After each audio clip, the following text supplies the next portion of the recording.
Hi guys, naglaro ako ng madaling araw at ito ang mga nangyari.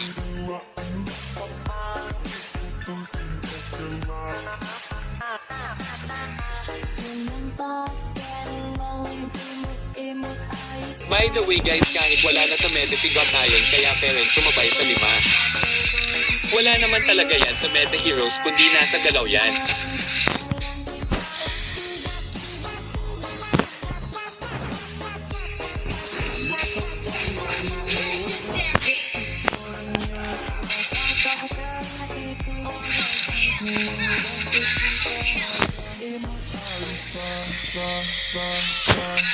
Dito kung makikita nyo, halos ako lang ang naguguhan sa laro.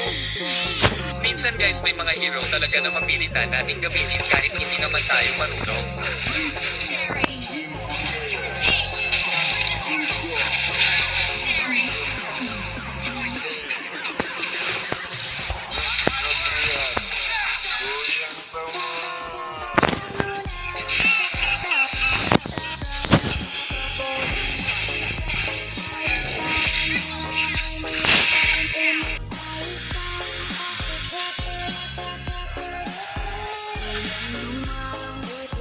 Guys, kung mahilig kayo sa ganitong highlights, pakiclick ang subscribe button and notification bell para lagi kayong updated sa mga i-upload ko.